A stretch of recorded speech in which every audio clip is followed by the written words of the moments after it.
નમસ્કાર મિત્રો, સ્વાગત છે તમારું મારી યુટ્યુબ ચેનલમાં. મિત્રો, મળવા જેવા માણસ સિરીઝને આપ સૌએ ખૂબ સુંદર પ્રતિસાદ આપ્યો છે. મિત્રો, આપણે મળવા જેવા માણસમાં અલગ અલગ ક્ષેત્રના મહાનુભાવો સાથે વાતચીત કરીએ છીએ અને એમની જીવનયાત્રા વિશે જાણીએ છીએ. આજે આપણે મુલાકાત કરવાના છીએ પ્રવીણ વલેરા સાહેબ સાથે. પ્રવીણ વલેરા સાહેબની કારકિર્દી ઉપર નજર કરીએ તો પ્રવીણ વલેરા સાહેબ ગુજરાત પોલીસમાં આજથી 40 વર્ષ પહેલાં PSI તરીકે જોડાયા, ત્યારબાદ PI તરીકે પ્રમોશન મેળવ્યું અને છેલ્લે ગુજરાત પોલીસની અનોખી પહેલ એવી સુરક્ષા સેતુના ગાંધીનગર જિલ્લાના લાયઝનિંગ ઓફિસર તરીકે નિવૃત્ત થયા. વર્ષ 2015થી પ્રવીણ વલેરા સાહેબ જીવન આસ્થા હેલ્પલાઇન સાથે જોડાયેલા રહ્યા. છેલ્લા 10 વર્ષમાં જીવન આસ્થા હેલ્પલાઇન દ્વારા કરવામાં આવેલી કામગીરી વિશે પણ આજે આપણે માહિતગાર થવું છે. તો આવો મળીએ પ્રવીણ વલેરા સાહેબને.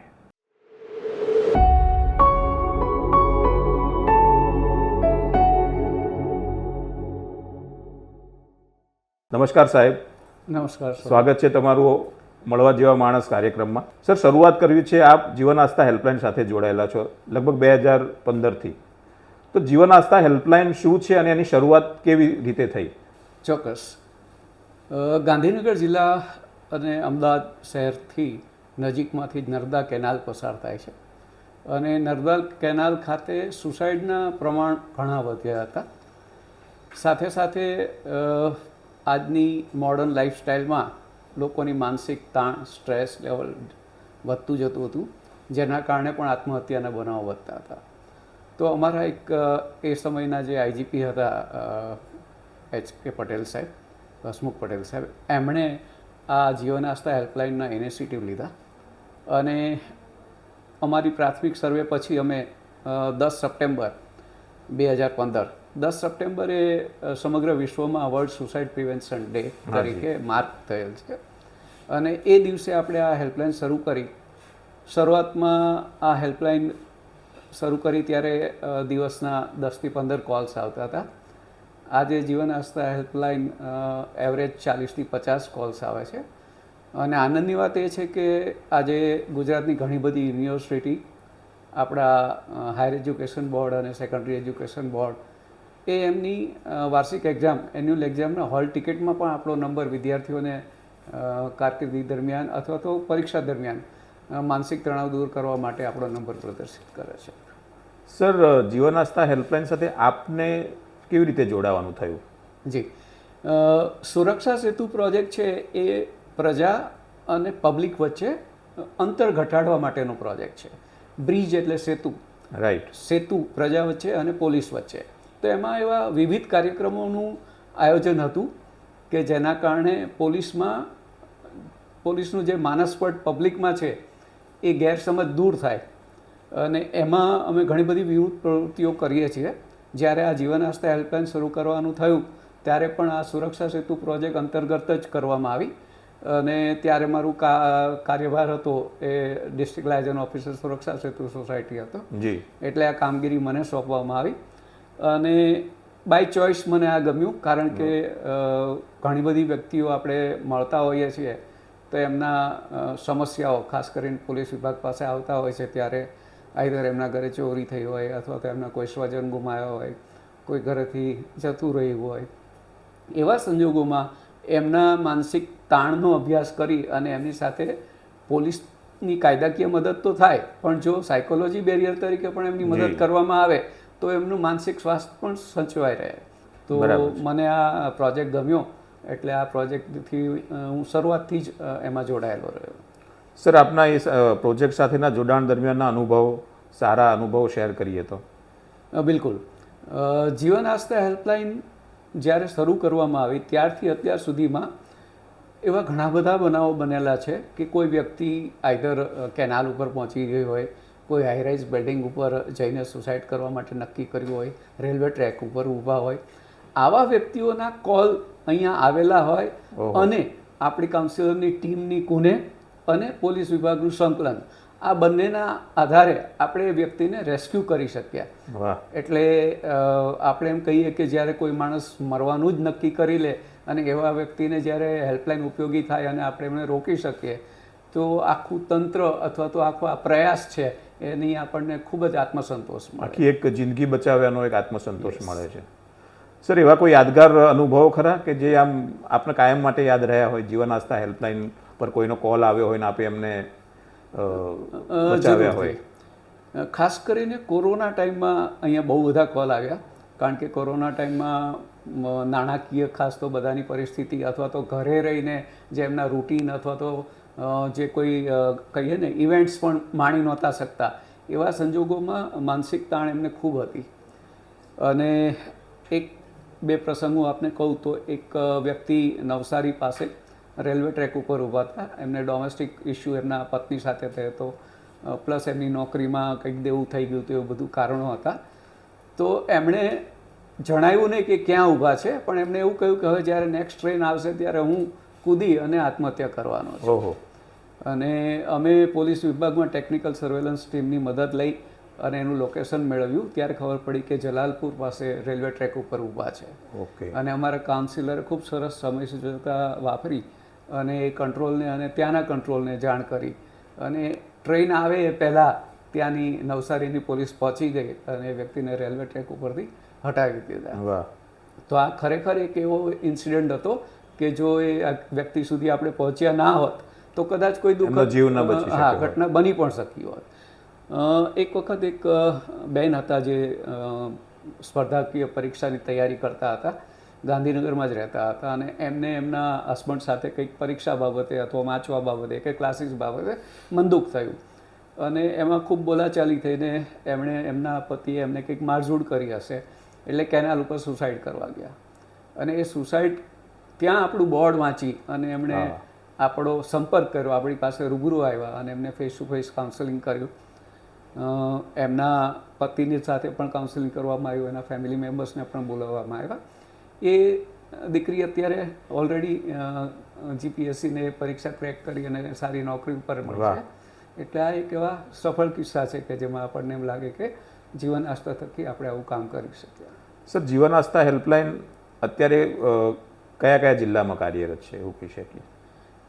જીવન આસ્થા હેલ્પલાઇન શરૂઆતના તબક્કે સુરત રૂરલ અને ગાંધીનગર જિલ્લા બે જ જિલ્લાઓમાં હતી, પણ સુરત જિલ્લામાં અત્યારે હેલ્પલાઇન કાર્યરત નથી, એટલે સમગ્ર રાજ્યમાં ગાંધીનગર ખાતે જ કાર્યરત છે. પરંતુ રાજ્ય સરકારે આ સુરક્ષા સેતુ પ્રોજેક્ટ અંતર્ગત જીવન આસ્થા હેલ્પલાઇનને રાજ્યવ્યાપી બનાવવા માટેની ઝુંબેશ કરી છે. એટલે દરેક કમિશનરેટ એરિયા અને જિલ્લા લેવલે આપણા જીવન આસ્થાના નંબર પ્રદર્શિત કરતા હોર્ડિંગ્સ મૂકવામાં આવે છે, અને આપણને આખા ગુજરાતમાંથી કોલ્સ આવે છે. અત્યારે સમગ્ર ગુજરાતમાંથી કોલ્સ અહીંયા આવતા હશે? બિલકુલ. સર, એમાં અત્યાર સુધીમાં જોઈએ તો ખાસ કેવા પ્રકારના કેસ અહીંયા આવે છે? કોઈ એવું કંઈ આઈડેન્ટિફાઈ કર્યું છે આપણે? જો વય જૂથની વાત કરીએ ને તો અમારે અહીંયા જે કોલ્સ આવે છે એવરેજ 25થી 40ની ઉંમરની વ્યક્તિઓના વધારે કોલ આવે છે. ઓકે. અને કારણોની વાત કરીએ તો સડનલી ફાઇનાન્શિયલ કન્ડિશનમાં બદલાવ આવી ગયો હોય, કોઈને મોટું આર્થિક નુકસાન ગયું હોય તો એ આર્થિક સંકળામણને લગતા કોલ્સ આવતા હોય છે. ઇન્ટરપર્સનલ રિલેશનશિપને લગતા આજની મોડર્ન લાઈફસ્ટાઈલમાં ઘણા બધા એવા સંબંધો હોય છે કે જેમાં પછી તણાવ ઊભા થતા હોય છે, એવા કોલ્સ આવે છે. એ સિવાય આપણને જેન્યુઅનલી જેમને સાયકોલોજીકલ કોઈ ડિસઓર્ડર હોય અને એમને કાઉન્સેલિંગની જરૂર હોય એવા પણ કોલ્સ આવે છે. ઘણી વખત વિદ્યાર્થીઓ પરીક્ષા સમયે અને રિઝલ્ટ સમયે પણ આપણને સંપર્ક કરતા હોય છે. ઓકે. સર, અત્યાર સુધીમાં કંઈ સંખ્યા કે એવું કંઈ આપણે કંઈ નક્કી થઈ છે કે આટલા? આપણી જીવન આસ્થા હેલ્પલાઇનની યાત્રા 10 વર્ષની થઈ, તો એ 10 વર્ષમાં આપણે 1.5 લાખથી વધુ 1.25 લાખ જેટલા કોલ્સ રિસીવ કર્યા છે. કારણ કે પરીક્ષા જ્યારે હોય બોર્ડની કે એસએસસી કે એચએસસીની, ત્યારે દિવસના 200 જેટલા કોલ આવતા હોય છે. રિઝલ્ટ વખતે પણ ઘણા બધા કોલ આવતા હોય છે. એટલે રૂટીન સ્પાન આપણો એવો છે કે દિવસના 40થી 50 કોલ્સ આવે છે, પણ જ્યારે એક્ઝામ હોય, રિઝલ્ટ હોય એ સમયે ખૂબ વધારે કોલ આવતા હોય છે. તો આપના આટલા વર્ષોના અનુભવ, 10 વર્ષથી આપ જોડાયેલો છો, એના પરથી લોકોને આપ શું સલાહ આપશો? ચોક્કસ. મારી દ્રષ્ટિએ આપણને જેમ ફિઝિકલ હેલ્થના ઇસ્યુ આવે, આપણને શરદી થાય, મેલેરિયા થાય, કોઈ પણ રોગ થાય, તો આપણે એની પ્રત્યે ખૂબ સાવચેત થઈ જઈએ છીએ, આપણે ડૉક્ટર પાસે જઈએ છીએ, રાઈટ? એવી જ રીતના માનસિક જ્યારે તણાવ આપણે અનુભવતા હોય તો એને પણ આપણે આપણી એક શરીરની એક ચેલેન્જ અથવા એને સ્વીકારી અને આપણે એને પ્રોપર કાઉન્સેલિંગ અથવા તો સાયકિયાટ્રિસ્ટની જરૂર હોય તો સાયકિયાટ્રિસ્ટ પાસે જતાં અચકાવવું ન જોઈએ. કારણ કે ફિઝિકલ હેલ્થ અને મેન્ટલ હેલ્થ એ એકબીજાના પૂરક છે. ઓકે. જો કોઈ લાંબો સમય ફિઝિકલ હેલ્થના ઇસ્યુમાં બીમાર રહેશે તો એમને મેન્ટલ હેલ્થના ઇસ્યુ થશે, અને જો મેન્ટલ હેલ્થ કન્સિસ્ટન્સ રહેશે કોઈની તો એને ફિઝિકલ હેલ્થ ઉપર અસર થશે. એટલે આપણે એ બંનેને પ્રાધાન્ય સરખું જ આપવું જોઈએ કે જ્યારે મેન્ટલ હેલ્થ રિલેટેડ કોઈ ઇસ્યુ હોય તો એ સ્વીકારવું અને એની સાથે કોપઅપ કઈ રીતે કરવું. કાઉન્સેલિંગની જરૂર છે, સાયકિયાટ્રિસ્ટની જરૂર છે. ઘણી વખત એવું બનતું હોય છે કે લોકો ક્યાંય પણ પોતાના ઇસ્યુને ડિક્લેર કરવામાં, જાહેર કરવામાં સંકોચ અનુભવતા હોય છે, અને એ સંકોચમાં ઘણી વખત એ એમનો પ્રોબ્લેમ વધારે એમને એનલાર્જ થતો હોય અને વધારે મુશ્કેલી મુકાઈ જતા હોય છે. એટલે આપણા ભારતમાં જો મેન્ટલ હેલ્થ એક્સપર્ટનું જોઈએ ને તો એવરેજ પર લેખ આપણે એકાદ પર્સન્ટેજ છે મેન્ટલ હેલ્થ એક્સપર્ટ, જ્યારે યુરોપમાં જુઓ ને તો એ 6 થી 8% મેન્ટલ હેલ્થ એક્સપર્ટ છે. અને આખા વિશ્વમાં અર્જેન્ટિના એક એવો કન્ટ્રી છે કે ત્યાં મોર દેન 70 મેન્ટલ હેલ્થ એક્સપર્ટ છે પર લેખ. ઓકે. આપણે ત્યાં એક્સપર્ટ ઓછા છે. હા, એનો મિનિંગ એવો નથી કે અર્જેન્ટિનામાં માનસિક રોગ અનુભવતા લોકો વધારે છે, પણ ત્યાં જાગૃતતા વધારે છે. ઓકે. ખાસ કરીને આપણી જે ઇન્ડિયન કલ્ચર છે એમાં જ્યારે પણ માનસિક તણાવ કે રોગ આવે ને તો પહેલાં દોરા ધાગાથી શરૂઆત થાય છે, અંધશ્રદ્ધાથી. એટલે એ એક પોર્શનને, કારણ કે આપણા રૂરલ એરિયામાં તો લોકો સાયકિયાટ્રિસ્ટ પાસે કે કાઉન્સિલર જવા માટે આજે પણ તૈયાર નથી. એટલે એ જે માર્ગદર્શન પણ ક્યાંય, યસ, એટલે જે જાગૃતતાનો અભાવ છે અને એના કારણે પછી ડિમાન્ડ નથી, તો એટલા મેન્ટલ હેલ્થ એક્સપર્ટ પણ નથી. રાઈટ. સામાજિક ઢાંચો છે આપણા ભારતનો કે આપણા ગુજરાતનો, એમાં પણ કદાચ કુટુંબ વ્યવસ્થા એના કારણે પણ કદાચ થોડા ઓછા કેસીસ બનતા હશે, એવું બની શકે? ચોક્કસપણે એવું કહી શકાય કે સંયુક્ત કુટુંબ અને ન્યુક્લિયર ફેમિલી આ બેમાં બહુ ફરક છે. સંયુક્ત કુટુંબમાં માનસિક તાણ હોય તો સમૂહ જીવનમાં એની ગ્રીવિનન્સ, એના નુકસાન ઓછું હોય, પણ ન્યુક્લિયર ફેમિલીમાં એનું નુકસાન થવાના વધારે ચાન્સીસ છે. માની લો કે પતિ પત્ની એકાદ બાળક હોય અને એમાંથી કોઈને માનસિક તાણ હોય તો એ વ્યક્તિ ખુલીને એકબીજાને કહેતા નથી, એટલે એકબીજા વચ્ચે ડાયલોગ નથી થતા. એટલે ચોક્કસપણે એવું કહી શકાય કે આપણી ભારતીય સંસ્કૃતિ અથવા તો આપણે જે ગુજરાતની સંસ્કૃતિ છે કે કુટુંબ સાથે બેસીને અથવા તો સાથે રહેતા હોય તો એવા જગ્યાએ મને લાગે છે કે માનસિક તણાવ કોપઅપ એની જાતે થઈ જતો હોય. સર, આગામી સમયમાં જીવન આસ્થા હેલ્પલાઇનમાં શું કંઈ ફેરફારો કરવા માંગો છો? જીવન આસ્થા હેલ્પલાઇનમાં અત્યારે અમારી પાસે 7 કાઉન્સિલર અને એક સિનિયર કાઉન્સિલરની ટીમ છે. એ બધા જ મનોવૈજ્ઞાનિક ક્ષેત્રે માસ્ટર્સ ડિગ્રી ધરાવતા અથવા તો PhD કે એવી ડિગ્રી ધરાવતા છે. ટીમ અમારી 24/7 365 ડેઝ, એટલે કે રાત હોય, દિવસ હોય, તહેવાર હોય, ગમે ત્યારે સતત કામ કરે છે. અમારું વિઝન એવું છે કે અમારી આઉટરીચ, એટલે કે જીવન આસ્થાનો પ્રચાર પ્રસાર એ અમે જેટલું પ્રયત્ન કરીએ છીએ એટલો ઓછો પડે છે. જેમ પબ્લિકને વધારે ખ્યાલ આવે કે જીવન આસ્થાનો આ નંબર છે, કારણ કે આ સરકારનો પ્રોજેક્ટ છે, કાઉન્સેલિંગ બિલકુલ ફ્રીમાં થાય છે અને ટેલિફોનિક હેલ્પલાઇન છે. આજની લાઈફસ્ટાઈલમાં કોઈ વ્યક્તિ પર્સનલ કાઉન્સેલિંગ માટે જાય, ફેસ ટુ ફેસ માટે, તો એને એપોઇન્ટમેન્ટ લેવી પડે, એને એના પૈસા ચૂકવવા પડે અને આપણને જે એપોઇન્ટમેન્ટ મળે એ ટાઈમે જવું પડે. જ્યારે ટેલિકાઉન્સેલિંગમાં બહુ મોટો એડવાન્ટેજ છે કે તમને જ્યારે પણ એવું ફીલ થાય ત્યારે તમે ગમે ત્યારે અહીં કોલ કરી શકો છો, એપોઇન્ટમેન્ટની જરૂર નથી. આ નિઃશુલ્ક સેવા છે, ગવર્મેન્ટનું પ્રોજેક્ટ છે, એટલે ફ્રી ઓફ પણ છે. તો અમારું સતત એવો પ્રયત્ન રહે છે કે જે પણ પ્લેટફોર્મ ઉપર સોશિયલ મીડિયા હોય, કોઈ જગ્યાએ જઈને અમે સેમિનારમાં ભાગ લઈએ, અમારા સ્કૂલ કોલેજીસ અમદાવાદ ગાંધીનગરમાં જઈને એનું નિદર્શન રાખીએ, તો એ રીતના અમે એવું ઈચ્છીએ છીએ કે જેટલો અમારો પ્રચાર પ્રસાર વધારે થાય તો એનો સિટીઝનને ફાયદો થાય. આપ એક સંવેદનશીલ વ્યક્તિ છો કે આપનું બાળપણ કેવી રીતે અને ક્યાં ગયું, ક્યાં ગુજર્યું અને શિક્ષણ ક્યાં થયું આપનું? મારું નાનપણ લીંબડી, મારું નેટિવ પ્લેસ છે, ત્યાં મેં સ્કૂલિંગ ત્યાં કર્યું. પણ નાનપણથી એક મારી કમજોરી રહી છે કે હું કોઈ પણ ઝઘડો કે વાદ વિવાદ હોય ત્યાં હું ત્યાંથી નાસી જાઉં. તો સર, આ તો એકદમ ઓપોઝિટ થયું ને, પોલીસ અને એ નાનપણથી સ્વભાવ હતો, એટલે જે કાઉન્સેલિંગ તરફ જે મારું Exactly. માઇન્ડ છે એનું કદાચ એમ કહી શકાય કે નાનપણથી એ કદાચ એ વસ્તુ મારામાં વણાયેલી હતી. આફ્ટર સ્કૂલિંગ મેં મારો આગળનો અભ્યાસ રાજકોટ એ પારેખ ટેકનિકલ ઇન્સ્ટિટ્યૂટમાં કર્યો, અને ફોર્ચ્યુનેટલી અમને કોઈ ઇન્ટરવ્યૂ કે એવું કંઈ આપવું નહોતું પડ્યું, એપ્લાય પણ નહોતું કરવું પડ્યું. કેમ્પસ ઇન્ટરવ્યૂમાં જ અમારું સિલેક્શન થઈ ગયું, અને ત્યારથી મેં 1982થી પોલીસ વિભાગ જોઈન કર્યું. અને પોલીસ વિભાગમાં મેં વલસાડ, અમદાવાદ, સુરેન્દ્રનગર અને 1988થી સતત ગાંધીનગર ખાતે કામ કર્યું. અને ગાંધીનગરમાં કેપિટલ હોવાના હિસાબે, કેપિટલ રાજધાનીના બંદોબસ્ત મહત્ત્વના VIP મુવમેન્ટ, અને પછી જ્યારથી હું પોલીસ અધિક્ષકશ્રીના પર્સનલ સેક્રેટરી તરીકે કામ કર્યું, તો નાગરિકો ફરિયાદ લઈને આવે તો એમની સાથે એમનો વાર્તાલાપ કરવાથી ખ્યાલ આવે કે દરેકની સમસ્યાઓ જુદી જુદી હોય છે, બધા લોકોનો પરિચય પણ ના હોય, ઇન્ફ્લુઅન્સ પણ ના હોય, તો એવા લોકોને મદદ કરવામાં જે આત્મસંતોષ મળે, તો એ અને આ જીવન આસ્થાનું કનેક્શન એ બી સાથે રહ્યું. એટલે પોલીસ પાસે આવતા લોકો આમ પણ કોઈક રીતે પીડિત હોય, અને ત્યાં એમને કોઈ સારું એવું કોઈ શાંતિથી વાત કરવાવાળી વ્યક્તિ મળે તો એમનું કદાચ એમનું દર્દ ઘણું ઓછું થઈ શકે એવું.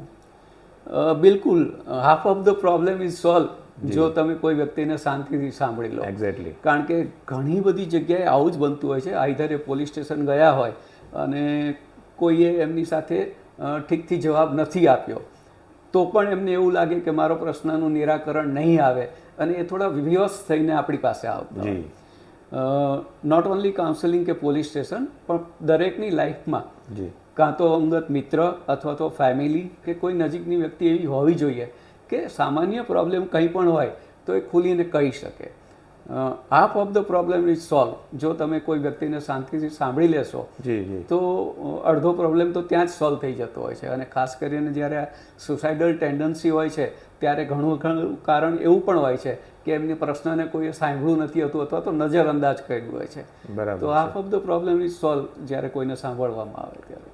આપણે ગુજરાત પોલીસનો સુરક્ષા સેતુ પ્રોજેક્ટનો હેતુ પણ આ જ. સુરક્ષા સેતુ પ્રોજેક્ટ અંતર્ગત ગર્લ્સ માટે સેલ્ફ ડિફેન્સની ટ્રેનિંગ, સ્ટુડન્ટ પોલીસ કેડેટ, એ સિવાય cyber crime awareness, traffic awareness, શાળાના બાળકોને પોલીસ સ્ટેશનની વિઝિટ કરાવડાવી એમને પોલીસની કામગીરીથી અવગત કરવા, જેથી એમણે જે નાનપણથી મૂવી અને સિરિયલો જોઈને જે પોલીસનું નેગેટિવ ચિત્ર એમના મગજમાં ઉપસું એ દૂર થાય. બરાબર છે. બાળકો અને પોલીસ વચ્ચે એક સંવાદ સ્ટુડન્ટ પોલીસ કેડેટમાં કરવામાં આવે છે. એ સિવાય મેડિકલ કેમ્પ, રમતગમતનું આયોજન, આ બધી પ્રવૃત્તિ, બ્લડ ડોનેશન કેમ્પનું આયોજન એ સુરક્ષા સેતુનો ભાગ છે. સર, આપ અન્ય કોઈ પ્રવૃત્તિ સાથે જોડાયેલા છો હાલ? જી હા, એક મારી બિલકુલ ગમતી પ્રવૃત્તિ છે હેમ રેડિયો છે. હાજી. હેમ રેડિયો વિશે સામાન્ય રીતે પ્રજામાં બહુ ખ્યાલ નથી હોતો, કારણ કે વાયરલેસ એટલે જનરલી બધા એવું વિચારતા હોય છે કે આ ગેજેટ છે, પોલીસ, ટ્રાફિક પોલીસ હોય કે પોલીસ હોય, આર્મી હોય, સરકારી સાધન છે વાયરલેસ એટલે. બરાબર છે. પણ ગવર્મેન્ટ પોતે એક પરીક્ષા લઈને લાયસન્સ આપે છે કે જેના થકી તમે તમારા ઘરે વાયરલેસ સેટ રાખી શકો, અંગત ઉપયોગમાં વાપરી શકો, લાઈક સોશિયલ મીડિયા આપણે એને એન્જોય કરી શકીએ. એનું નામ છે હેમ રેડિયો. પણ આ હેમ રેડિયો બહુ જ ઉપયોગી છે જ્યારે કોઈ પણ ડિઝાસ્ટર થાય. આપણે 2001માં ધરતીકંપ ગુજરાતમાં થયો તો અમે લોકોએ કચ્છથી માંડીને અમદાવાદના અથવા તો વડોદરા સુધી, સુરત સુધી અમે હેમ રેડિયો સ્ટેશન લગાડેલા, અને એ હેમ રેડિયો થકી જે અફેક્ટેડ એરિયા હતો ત્યાંથી અમે સમાચાર લઈને સરકારને અથવા તો સિટીઝનને આપતા હતા. સુનામી આવી 2005માં, ત્યારે હું 10 હેમ રેડિયો ઓપરેટર્સની ટીમ લઈને આંદામાન નિકોબારના ટાપુઓ, એમાં પણ સૌથી સધર્ન મોસ્ટ ટાપુ છે કેમ્બલ બે ટાપુ, ટેરેસા આ ટાપુ, આ ટાપુઓ ઉપર જઈને અમે હેમ રેડિયોની સેવા આપેલી. એટલે હેમ રેડિયો સામાન્ય રીતે એક વાતચીત કરવા માટેનું સાધન છે, પણ it is always prove very important. જ્યારે પણ કુદરતી આફત આવે ત્યારે સંદેશા વ્યવહાર માટે હેમ રેડિયો વપરાય છે. અને આ હેમ રેડિયોનું લાઇસન્સ અમારી પાસે 1980થી છે. અને ઘણા બધા મોર દેન 15 ડિઝાસ્ટરમાં મેં ભાગ લીધેલો છે. એટલે એ લાયસન્સ કેવી રીતે મળે સર?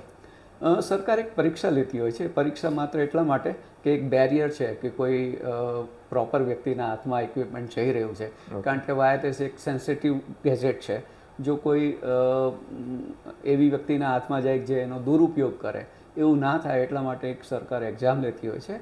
એક MCQ ટાઈપની સામાન્ય નોલેજ ચેક કરવા માટેની એક્ઝામ હોય છે.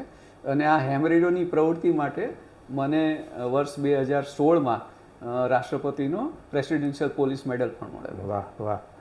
સર, હેમ રેડિયો વિશે થોડું વિગત જાણવી છે કે ટેકનિકલી એ કેવી રીતે કામ કરે છે? હેમ રેડિયો એ સામાન્યત આપણે જે રેડિયો સાંભળીએ છીએ ને, રેડિયોમાં આપણે બ્રોડકાસ્ટ સ્ટેશનને સાંભળીએ છીએ પણ આપણે એમાં બોલી શકતા નથી. તો ટુ વે આ કમ્યુનિકેશન. ટુ વે કોમ્યુનિકેશન માટેનું સાધન છે અને આના માટે કોઈ ઇન્ટરનેટ કે કોઈ થર્ડ પાર્ટીનો રોલ આમાં હોતો નથી. તમારી પાસે 12 વોલ્ટની બેટરી હોય, વાયરલેસ સેટ હોય અને એક ઝાડ ઉપર કે આપણે ટેરેસ ઉપર એન્ટેના લગાડી દઈએ તો એ હેમ રેડિયો એક ટેપ જેવું સાધન છે જેનાથી આપણે પૂરા વિશ્વમાં વાત કરી શકીએ. આપણે ભુજમાં સ્ટેશન લગાડ્યું હોય તો ગાંધીનગર વાત થાય, સુરત પણ વાત થાય, બેંગ્લોર પણ વાત થાય, જાપાન વાત કરવી હોય તો પણ થાય. એટલે સેટેલાઇટ સાથે કનેક્ટ થાય ના, છે? એ આઇનોસ્ફિયર સાથે છે. ઓકે. કોઈ જ થર્ડ પાર્ટી, સેટેલાઇટનો સપોર્ટ, ઇન્ટરનેટનું જોડાણ, કોઈ જ વસ્તુની આમાં જરૂર નથી. અને આખા વિશ્વમાં બહુ બધા હેમ છે. આપણા ગુજરાતમાં પણ 2500 જેવા હેમ છે. ઓકે. એટલે અત્યારે માનો કે કનેક્ટિવિટી જોતી હોય તો 2500 એક સાથે જોડાઈ શકે? હા, દરેક પાસે જો એ પ્રકારના વાયરલેસ સેટ હોય તો બધા જોડાઈ શકે. એજ્યુકેશનની વાત કરી, આપની પોલીસની જોબ વિશે વાત કરી, જીવન આસ્થા વિશેની વાત કરી. આપના શોખ શું છે બીજા? મારો સૌથી વધારે મને જે પ્રાઇમ શોખ છે એ ફોટોગ્રાફી છે. ઓકે. સંગીત મને ગમે છે અને સારા કુદરતી પ્લેસીસ ઉપર જવું એ એક મારા અધર દેન આપણા જે રૂટીન કહીએ, જ્યારે મોકો મળે ત્યારે આ વસ્તુ કરતો હોઉં છું. તમારો જીવન મંત્ર શું રહ્યો? મંત્ર જેવું તો ખાસ કંઈ નથી પણ મને એવો એક સંતોષ છે કે હું એક મારી પ્રોફેશનલ લાઈફ અને પર્સનલ લાઈફ એ બેને હું બેલેન્સ કેમ કરવી એ સારી રીતે સમજી ચૂક્યો છું કે જ્યારે આપણે વર્કપ્લેસ ઉપર હોય તો આપણે આપણું ફોકસ વર્કપ્લેસ ઉપર રાખીએ અને જ્યારે આપણે ઘરે હોઈએ તો આપણું ફોકસ આપણા ઘર ઉપર હોય. ઘણી વખત આપણે એ બે વચ્ચે અટવાયા કરીએ ને, આપણે વર્કિંગ પ્લેસ ઉપર હોય ત્યારે ઘરનું શું પરિસ્થિતિ હશે જેમાં આપણે કોઈ ત્યાં રૂબરૂ ગયા વગર પરિવર્તન લાવી નથી શકતા. જી. તો મેં એવું એક બાય પ્રેક્ટિસ એવું મેં એક મારામાં ચેન્જ લાવ્યો કે આપણે જ્યાં હોય, જે સ્થળે હોય ત્યાં ના રહેવું અને વિચારોથી કોઈ દિવસ કોઈ જગ્યાએ આપણે બદલાવ લાવી શકતા નથી, માત્ર એક્શનથી જ લાવી શકીએ છીએ. બરાબર છે. અત્યારે શું છે કે આ સોશિયલ મીડિયાનો યુગ કહો કે ગમે તે એની અસર કહો કે લોકોમાં પેશન ઓછી થઈ ગઈ છે, તો એવી સ્થિતિમાં આપ શું સંદેશ આપશો યુવાનોને? બિલકુલ. અત્યારે સૌથી વધારે જો સમસ્યા હોય ને તો એ આપણા ક્વિક રિએક્શનની છે. એક્ઝેક્ટલી. અને જરૂરથી વધારે ઓવર રિએક્શનની છે. તો મારી યુવા મિત્રોને ખાસ એવી સલાહ છે કે કોઈ પણ સમસ્યા હોય એ સમસ્યા જે તે સમયે આપને ખૂબ મોટી લાગતી હોય, રાઈટ, તો એ સમસ્યા માત્ર ટાઈમ બિંગ છે. કોઈ પણ સમસ્યા એવી નથી કે જેનું નિરાકરણ ના હોય. માત્ર ને માત્ર ધીરજ રાખવી અને એ સમયને પસાર થવા દેવો એ એની કી છે. એટલા માટે ઘણી વખત આપણે એવું વિચારતા હોય કે કોઈને માની લો કે એન્ઝાયટી એટલે કે કોઈ વસ્તુની તીવ્રતા હોય, ડિપ્રેશન હોય, માનસિક રોગનું વધતા ઓછા પ્રમાણમાં દરેકના જીવનમાં ક્યાંય ને ક્યાંય ગુણાયેલું જ હોય, રાઈટ. પણ ઘણી વખત લોકો એને ખૂબ વધારે મહત્ત્વ આપી દેતા હોય છે. તો મારું એવું માનવું છે કે સમય સાથે દરેક વસ્તુનો ઉપાય થઈ જતો હોય છે. જરૂર છે માત્ર ધીરજથી એ સમયને પસાર કરવાની. તો ક્વિક રિએક્શન અને ઓવર રિએક્શન આ બે વસ્તુ જો આપણે ટાળી શકીએ તો આપણે ઘણી બધી ચેલેન્જીસ આપણા લાઈફમાં ઓછી આવશે. આ તબક્કે આ માધ્યમથી મારે આપ સૌને અપીલ કરવી છે કે જીવનમાં સમસ્યાઓ, માનસિક મુશ્કેલીઓ, આર્થિક મુશ્કેલીઓ, આપણા એકેડેમિક અથવા તો આપણા જે વર્કપ્લેસની મુશ્કેલીઓ એ આપણા જીવનનો ભાગ છે અને એ મુશ્કેલીઓ ક્યારેય રોકાઈ જતી નથી. તો આપણે પણ ક્યાંય રોકાઈ ના જઈએ. આપણી કોઈ પણ પ્રોબ્લેમ હોય તો જીવન આસ્થા હેલ્પલાઇન જેનો નંબર છે 1800-25×3×0 1800-233-333-0 જે 24 કલાક આપને સેવા આપે છે. નોટ ઓન્લી જીવન આસ્થા, આપ આપના મિત્રોને પણ આપની સમસ્યા કહીને હળવા થાવ, બીજી હેલ્પલાઇન અથવા તો જરૂર પડે તો સાયકિયાટ્રિસ્ટની પણ મદદ લો, પરંતુ ક્યારેય જીવનમાં હતાશ થઈને આપના જીવનને ક્યારેય ટૂંકાવશો નહીં. જીવન અનમોલ છે. કુદરત આપણને ભગવાન જ્યારે આપણું મનુષ્ય દેહ આપ્યો છે તો આપણે કોઈ પણ એવા પગલાં ના ભરીએ કે જેનાથી આપણા કુટુંબ ઉપર, આપણી પોતાની ઉપર કોઈ મુશ્કેલી આવે. ખૂબ ખૂબ આભાર સાહેબ. આપની સાથેનો વાર્તાલાપ ખૂબ સરસ રહ્યો. ખૂબ ખૂબ આભાર sir. Thank you very much. મને પણ આ એક આપની સિરીઝમાં જોડવા બદલ તમારો ખૂબ ખૂબ આભાર. મિત્રો, આ હતા પ્રવીણ વલેરા સાહેબ. વલેરા સાહેબ સાથે આપણે જીવન આસ્થા હેલ્પલાઇન વિશે ખૂબ સુંદર વાતો કરી અને ખૂબ અગત્યની માહિતી પણ એમણે શેર કરી છે. એટલે આવી જ રીતે અલગ અલગ એપિસોડમાં આપણે મહાનુભાવો સાથે મુલાકાત કરતા રહીશું. ત્યાં સુધી રજા આપશો. નમસ્કાર.